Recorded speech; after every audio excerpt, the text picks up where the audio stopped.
What's up, guys? So the question of the day is, should you learn Spanish before coming to Colombia? Now, whether you're coming to Colombia to study Spanish, maybe you just want to travel around this beautiful country, or maybe you want to come here to live or like meet your love of your life. Here's a statistic for you. Only 4% of people in Colombia can speak English. So based on that statistic, yes, you should definitely know some Spanish before coming to Colombia if you want to get around comfortably, not be in awkward situations, not be taken advantage of by the taxi drivers. If you want to expand your dating pool, like, a lot of gringos here really do speak Spanish now. And even if girls can, or men, or guys, can speak English with you, they're going to be more comfortable, and they're probably going to choose the person that speaks Spanish, because this is a Spanish-speaking country, and just showing the effort there to know the culture, know the language, is a huge green flag, right? Yeah. And very important if you want to travel around the country. Yes, you can get by speaking English, probably primarily in Medellin, in Bogota, in Cartagena, and be pretty much fine. But if you want to get off the beaten track and see some of the really, really, truly beautiful places that Colombia has to offer, and there are a ton, you're going to want to know some Spanish. You can get to those places without any issues.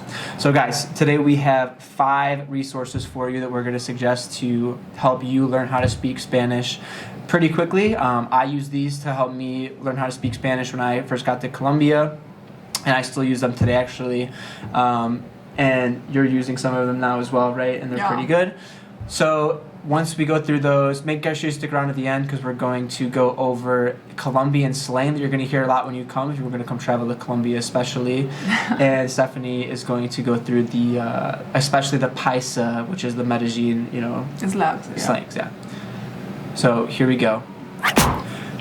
Okay, guys, resource number 1, and probably the most useful, is an application called Pimsleur. So these are 30-minute audio lessons you do every day.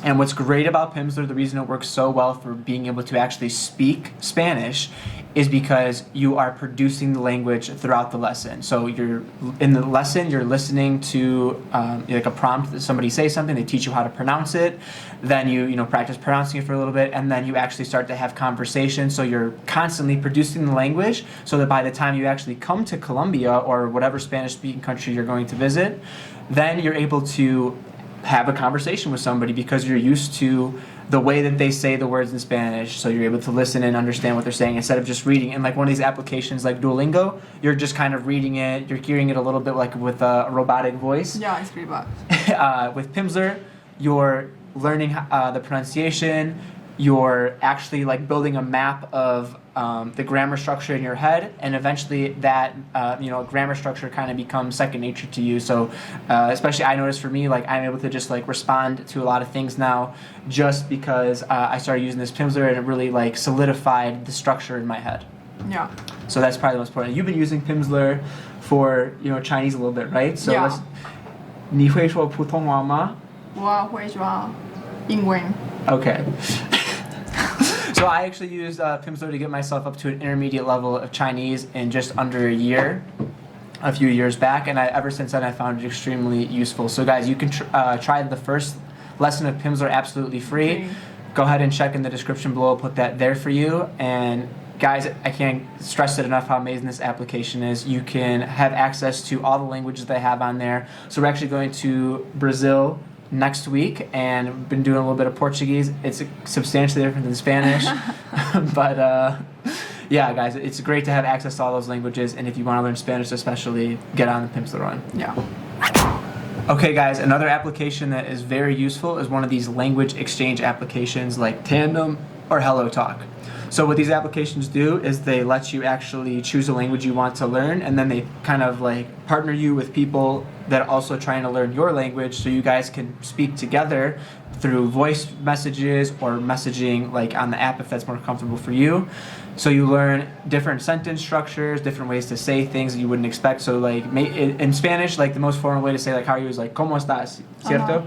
But in these applications, like you're going to learn how to go beyond that and say things like people are actually, saying in their countries with their friends. Pues, like a Slack friend here. Or kubo. Uh-huh.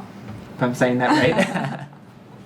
So yeah, guys, those language exchange applications are super solid for expanding your ability to speak the language how it's actually spoken in the country. Okay, guys, number 3, besides Pimsleur, this is probably the most important one. It's a spaced repetition software. So what this does is you enter vocabulary words into application on your phone, and then it presents to you those vocabulary words on a spaced repetition basis to make sure you're memorizing it in the time when you're most likely to forget it. So if you remember the vocab word, then it puts it farther into the future, and if you forget it, then it puts it right back to the beginning of the deck. So like for mine now, when I first got here, I started doing this, and now mine are like a year in the future already, was when the next time this is going to present me with this vocab word. So it's really great because it's presenting you the card where you're most likely to forget it, and if you remember it, then that's great. It's kind of ingrained in your memory. If you forget it, you're weak at that card and you need to study it again. So that's the best way if you want to really learn vocabulary, is to use a spaced repetition software. So on Android, I use Anki, and on Apple, there's a number of options. I'm not too familiar with iPhone or Apple products, but I know there's a number of options on there. I think a lot of them are paid though. So if you have Android, great, get Anki. Perfect for learning vocabulary. Okay, guys, number 4 is a book. So this is Spanish in 3 months, and this is great. This is if you're learning. This is useful if you're learning Spanish for Spain or Spanish for any of the Latin American countries. It goes through from the 1st to the 12th chapter, a good pace of learning the most basic to complicated Spanish structures. The vocabulary in this book is decent. It's not that great, I wouldn't say, but you can incorporate other vocabulary with those applications, or maybe your own flashcards, like I was saying earlier, into your studies. But what this is really great for is it helps you to read and then do lessons. It's with the Spanish, so little short tests to make sure that your Spanish ability and you understand, comprehend different Spanish grammar points. So if you really are in need of improving your grammar in Spanish, this is definitely the best book for that, because it's telling you the most basic to the most kind of advanced Spanish you would ever need to use in just 12 weeks. So 3 months, learn Spanish. Okay, guys, number 5, the last one, is going to be reading Spanish.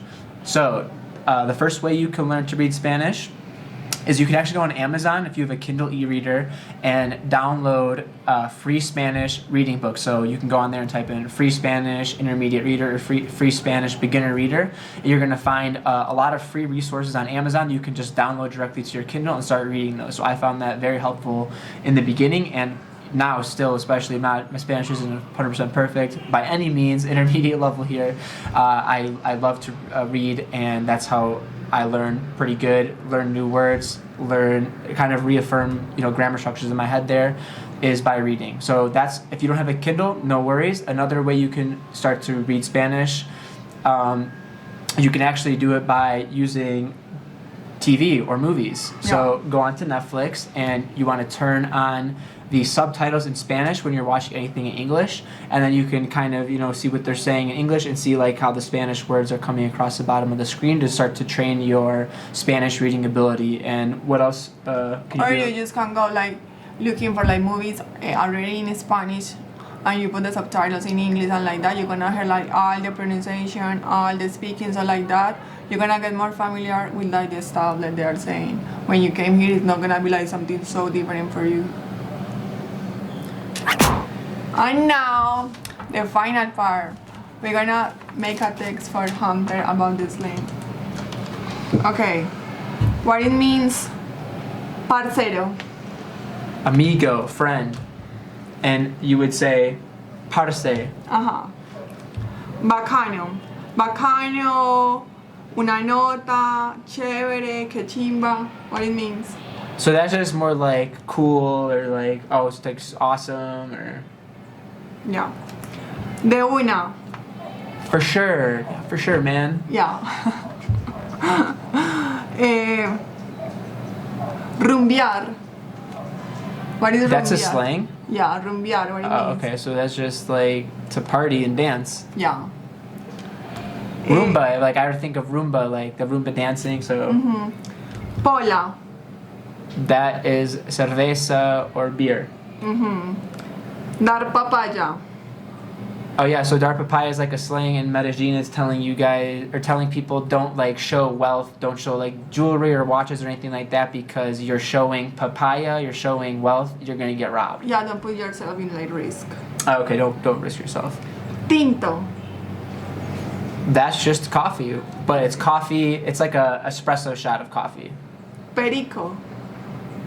Okay, this has a number of slangs here. So number one, it is tomato with eggs and onion. Or, eggs with tomato and onion, or just tomato. And just tomato. Okay, eggs with tomato. It's coffee with like milk. It's a parrot, and it's also like a little bag of like a drug they have very popular here from Pablo Escobar. ¿Qué más? Que más is just what's up.